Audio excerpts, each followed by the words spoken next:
Hi. You busy? Mm-mm. Okay, let me run something past you real quick. So, I have been extremely intrigued this last couple of days on change because the conversations that I've been having with other people and just things that God has just been allowing to cross my path, the blaring, predominant lesson that has been just so clear has been change.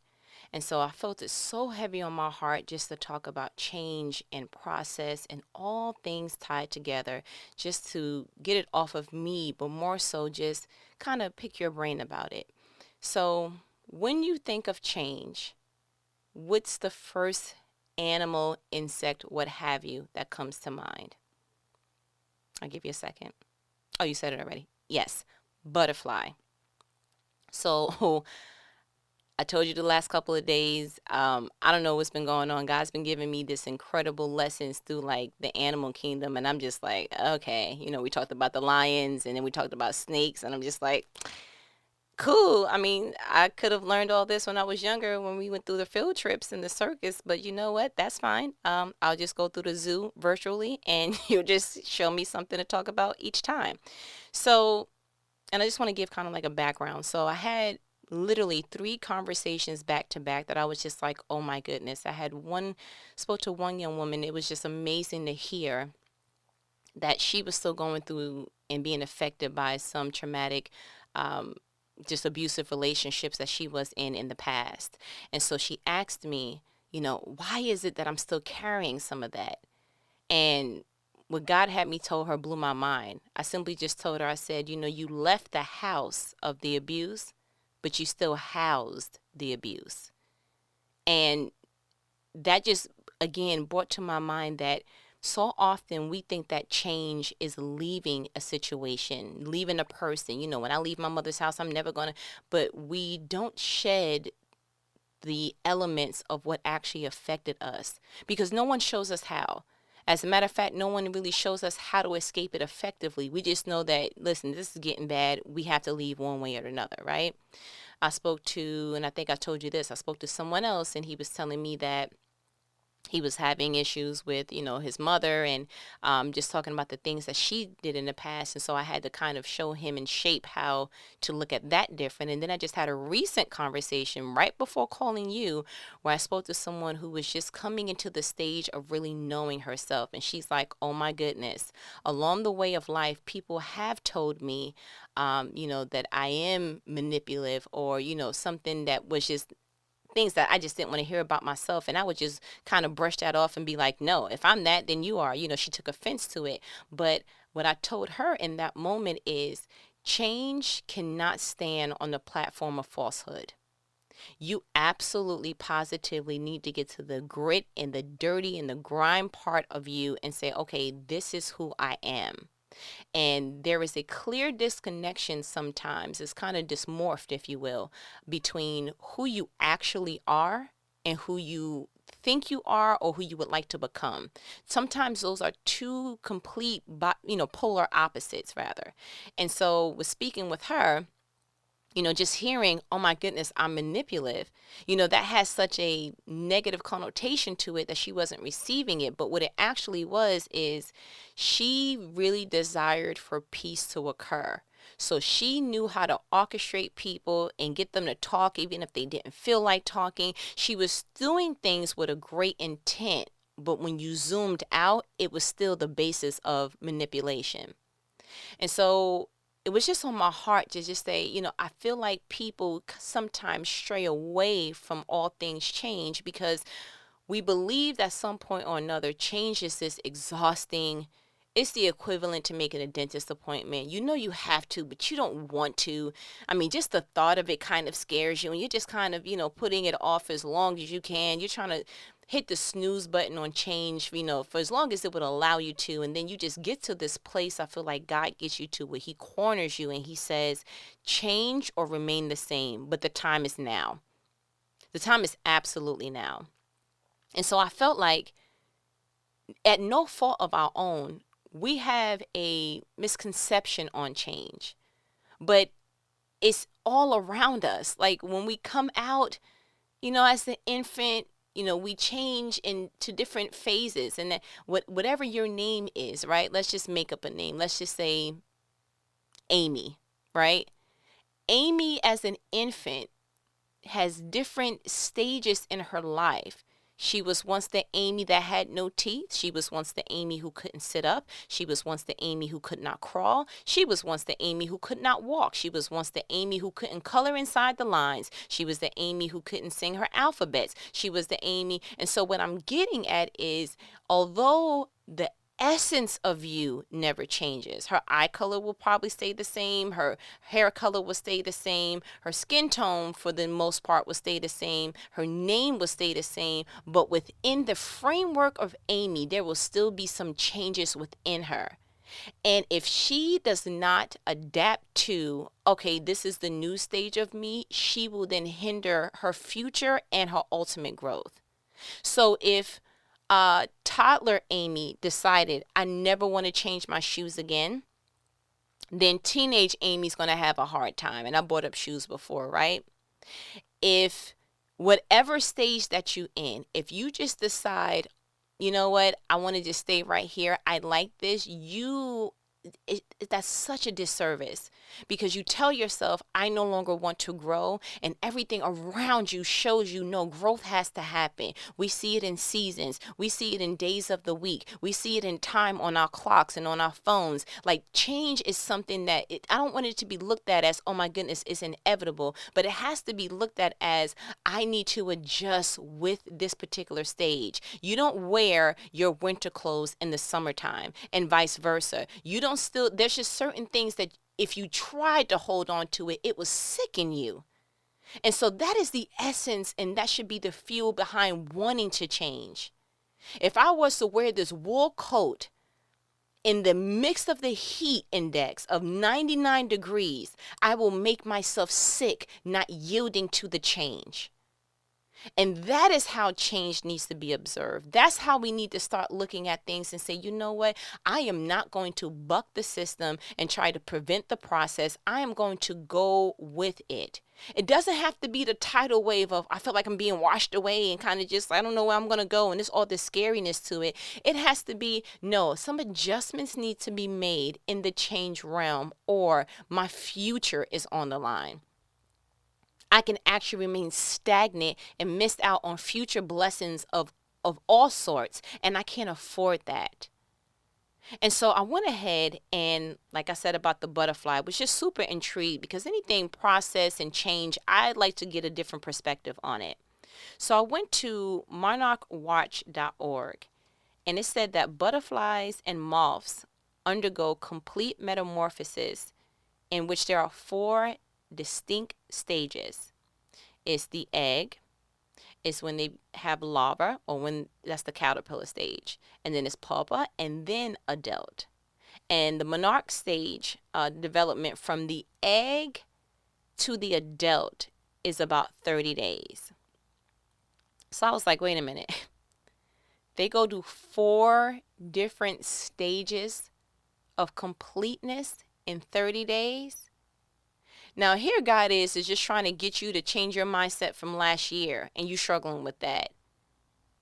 The caterpillar, butterfly, that whole process to becoming a butterfly, it changes 4 different stages in 30 days.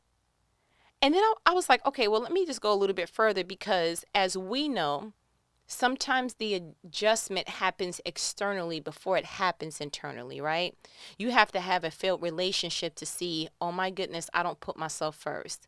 You have to have some type of strain in another friendship for you to see, you know what? I have a problem with not speaking my mind. You have to then see other people relate to their parents to see, I have a dysfunctional family. Wait a minute. And the external starts to show you, hey, listen, something needs to happen on the inside, okay? And so I went ahead and looked up some more stuff, again, on monarch.org. And it says the process from butterfly or egg to butterfly is weather dependent, and also depends on the regional climate. So it can take about 4 weeks in the peak of the summertime and in warmer climates. And then the egg takes 5 to 10 days as the larva or caterpillar. And then that stage takes about 10 to 14 days. So ultimately, it could be longer or shorter depending on the weather. And so I said, oh my goodness, I feel like in that stage, in the human essence, the weather is contingent on our mindset. That last conversation that I was having with one of my friends, I said to her, so what are you going to do? What's your approach? How you getting ready? Because you already know what to do. You can't say I don't know what to do, because God literally, he will get the message to you.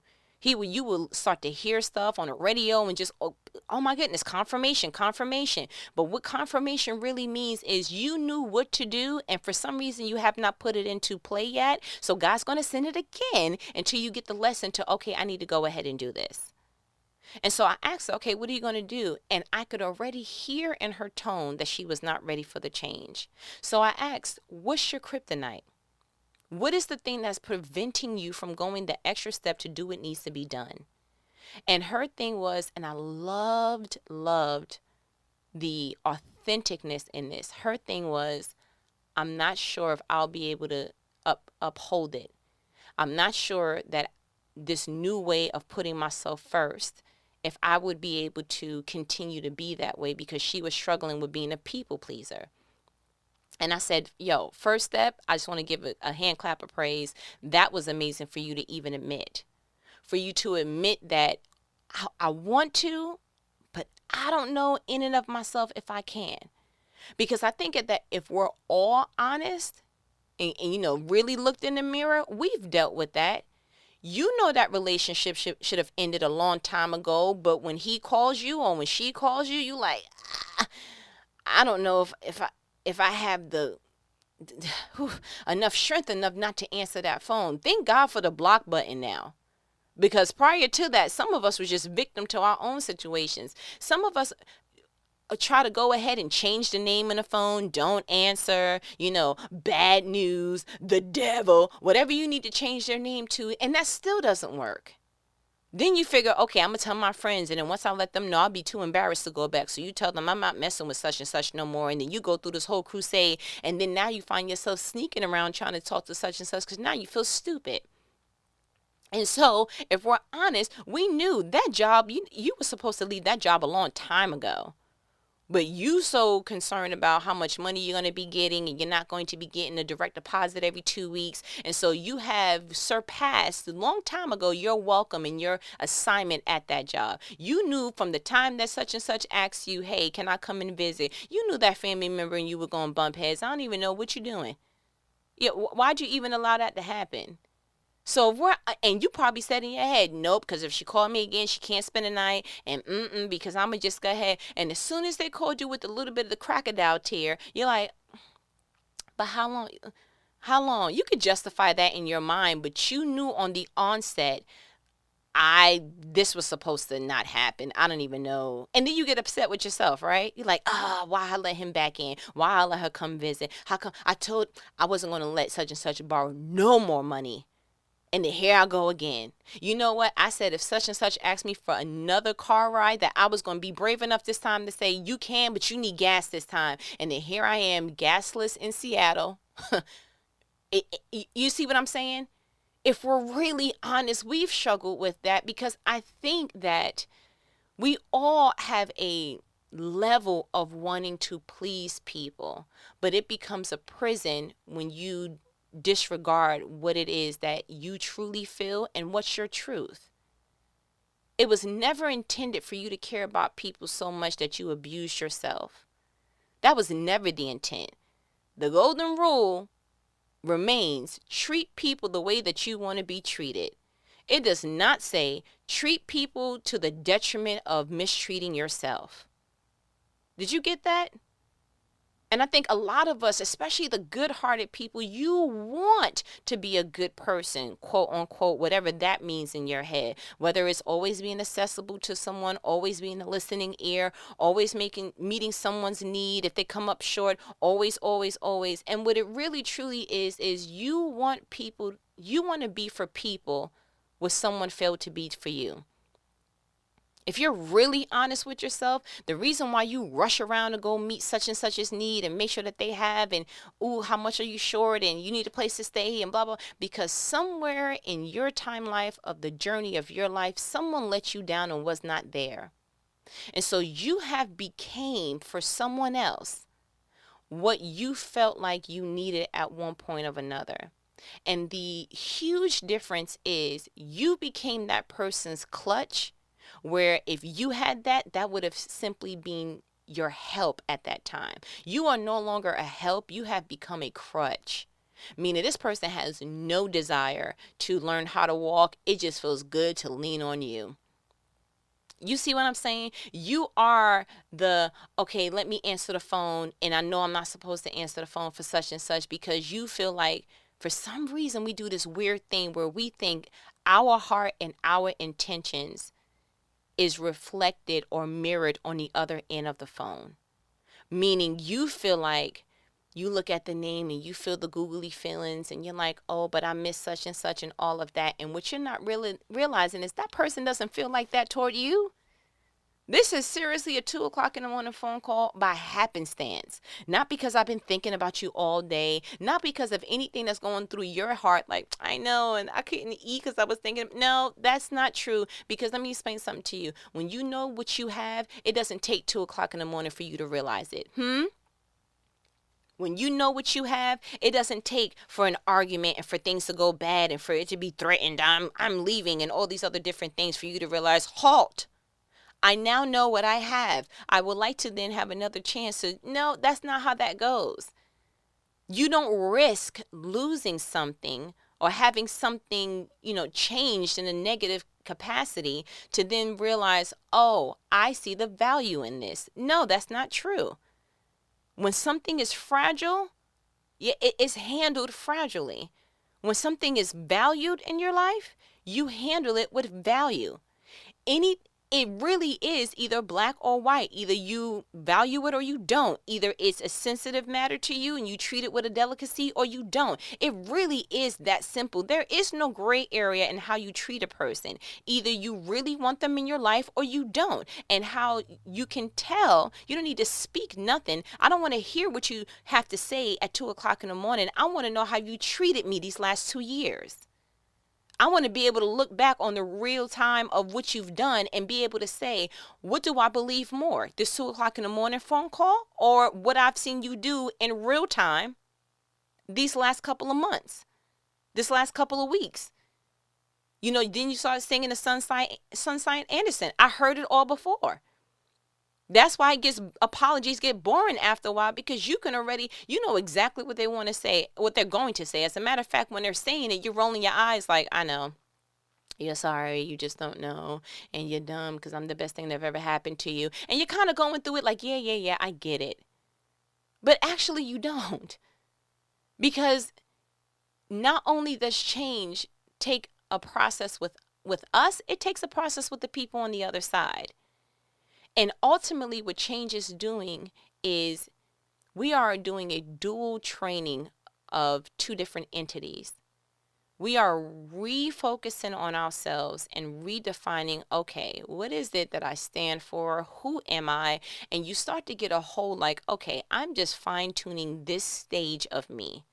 Right? I'm still the same person, same outskirts. The outline of me is still the same. It's just, I just got to adjust some of this and redefine and fine tune what's going on within the insides. And as you're doing that, on the opposite spectrum of it, you are then teaching people, this is how you treat me. At one point, believe it or not, I was a curseaholic, right? My mother was a sailor. My grandmother was a sailor. I come from a strong line of sailors, right? And so, it literally got so bad to a point, I'm going to just go ahead and be unveiled because I know this is a judgment-free phone call. But it got to the point that when I was a teenager, I cursed in church. And I was like, ooh, okay, yeah, we have a problem. Yeah, this is, but that didn't shock me enough to, not want to curse. It was just like, oh, I got to, because when you're younger and you practice in your sailorhood, you're able to cut it off, in front of grandma, in front of the teacher. Wait, mommy's coming in the room. You could be on the phone midway and then, just swoop it all together like, nope, Go ahead, because somebody of authority is in place, right? And then I just got to a point that I didn't want to live like that no more. I didn't want to live this very two-sided life where my language had to be different, the way I carried myself had to be different according to who's around. No, I wanted to be the same whether I saw President Obama, because he's my forever president. Have a nice day. So if I saw President Obama, if I saw Pastor whomever, or if I saw a teacher, or if I saw my son, I didn't want it to be this. Oh, I didn't see. Oh, okay. No, I wanted to be the same because it's so much easier wherever I went. So if I felt embarrassed in listening to this type of music in front of whomever, if I needed to turn it down because whoever was, somebody of some kind of authority was in a car with me, then maybe I should really either A, identify, do I really want to align myself with this kind of music, or B, I needed to really stand in the fact that this is the music that I like, and this is going to be the music that I play regardless of who's around. And I'm not going to be embarrassed to do it. And so when I made that change of, no, I'm not cursing, period, right? I'm not going to, I think the last dwindling effect was I just wouldn't curse around my kids. No, we're not doing that. We're just not going to curse at all. And so what I found was as I stopped speaking that way, people stopped cursing around me. Or if they did curse around me, they would go, oh, I'm sorry. And without me making this big declaration of like, hey, listen, hear thee, hear thee. There will be no profanity. I didn't have to read from no kingdom scroll. I didn't have to do any of that. I simply made a change within myself. I then stood in that change. I carried myself authentically in that change. And I changed and people around me followed suit. And that is the essence of changing. It is not trying to hide the parts of you for as long as you can and hoping. I think we treat change like I'm going to hold my breath for as long as I can and hopefully I can still live that way. What? No. No, you're going to get really acclimated with, oh, okay, this is the new me. Another thing about me, I went vegetarian, like cold turkey, saw this documentary on Netflix and was just like, yeah, I'm over it. I feel like you're gonna ask me the name of the documentary. I think um, it was the man in the blender kind of. I know that was the picture of it, but I think it was something along the lines of, um, being sick of eating or something to that degree. I probably have to tell you in another phone call. But I saw some stuff on there that I was just like, I can't eat. Not another. I can't. And for 3 solid years, I literally went to my freezer, dumped every piece of what looked like an animal. Everything was in a plastic bag. Have a nice day. I wasted that day. Sorry, God. And went to my children and was like, hear thee, hear thee. Okay. We're getting ready to be vegetarians because, and they were like, what about French fries? What about nuggets? What about McDonald's? I was like, listen, okay, I'll make you McDonald's at home from tofu, okay? We just listen. Y'all just be quiet, sit back. Y'all kids, you ain't got no real jobs yet. You gonna eat what I put on the table. Have a nice day. But I wanted to make it enjoyable. But at the end of the day, you gonna eat what I put on the table. Have a nice day. So, say all that to say, I literally stood in that. Like, I was like super strict because once I get a part of something, I'm like, everybody. I had people trying stuff that they were like, this is pretty good. I almost prided myself to say, and you can't even tell it's not, vegetarian talk. You can't even tell that's not real chicken, right? At least in our head, we believe that. But the chicken eaters are like, no, we can very much tell that this was on nobody's farm. Trust me. No. But listen, not the way that I cooked it. I don't care what nobody say. But because I started making that change when people would, invite me to go out places, it was like, oh, let me make sure they have a vegetarian menu. I didn't have to make this announcement. People just saw, again, change is it's encompassing. And I feel like when people respect you enough and they value enough, they want to be a part of that change. Not necessarily that they need to change with you, but they just realize, you know what? In order to make room for you in my life, I have to accept this portion of you. And so my challenge to you on this phone call is, because you know that these phone calls are what? Life provoking conversations. Like, I don't want to just amuse you or just say something like, oh, I learned something new about the butterfly today. No, that's not what we're trying to do. I want you to hang up this phone and be like, you know what? I got work to do, because we all do. So the challenge that I have for you on this phone call is to identify what part of your life are you fighting that you know needs to change, but you're fighting. You can go ahead and go down the scroll of why you're fighting it and have all the supporting documentation and facts from your life. I'm not interested. We're not building a case. What needs to be changed in your life? And then I want you to create 3 steps. I love the number 3, that you can apply to that area that will get the change. And it could be as simplistic as, I really need to lose this weight. No, like, seriously, like, I'm not buying new clothes. I'm not doing A, B, and C. I'm not. And I'm just at that place. I need to lose this weight. So what's the 3 things that you need to go ahead and do? Because 9 times out of 10, we know what to do. We just have not made the room or the commitment to go ahead and start that change. And change can be slight. You can just be like, listen, I'm not drinking no more caffeinated beverages. I'm not eating anything that's snacks. And I'm going to get on a food regimen, meaning you can't just, I don't care if you eat 1 salad a day, that's not going to shed the weight. Your body's going to feel like, oh, I don't know when this person's going to eat again, so I'm going to just hold on to everything you eat. No, you need a balance of healthy, consistent food. So you need to be setting your alarm or whatever just to be snacking on stuff. You need to trade the snacks and all the other different things and just make healthy adjustments. Go into the grocery store with a list, because you already know how you are. You walk past that aisle, it's all going in the cart. But you need to go ahead and just take out a certain amount of money and say, this is the money I'm spending on the healthy foods, okay? I'm going to make a smooth transition over. I'm not going to do a cold turkey, because I'll be right back here drowning myself in all kind of Dunkaroos and, Little Debbies, okay? But what's the part of your life that you are aware, that you are convicted, that you've been moved, that, man, I really do need to change? Do you have a problem with standing up for yourself? Do you have a problem with voicing your truth? Do you have a problem with allowing the wrong people in? Do you have a problem with pushing the right people away? Do you have a problem with, like, literally identify, it's a tricky word, but identify the problem, the area that's needing the change. And I want you to write down 3 things, 3 action steps that you can put forward that will make that change, that will initiate that.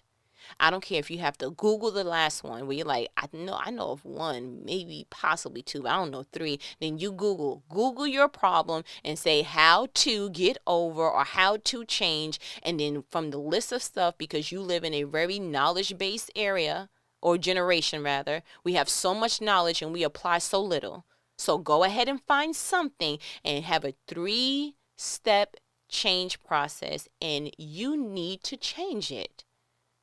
Because the worst thing in the world is to stay in something and be stuck and know how, but you don't do anything. You know it's quicksand and you're just going to stand there? That doesn't make any sense. So go ahead. I'm confident that you know what needs to be done. I want you to go ahead and truly get into the metamorphosis of where God has you. Do not fight that change, because in that change, God gives you the grace to go through it. You better not wait until it's like, all right, it's time to do something else, and then you late to the party. Change as you feel prompted, and you will always be on time for what God has for you. And I feel like you got what you needed. And as my good nanny says, all right. I ain't gonna hold you. Go ahead and get off your phone, because you need it for the internet to go Google. Go ahead, because I'm going to ask you about it again. I'll talk to you later. All right. But don't look at me like that. Shoot. Later.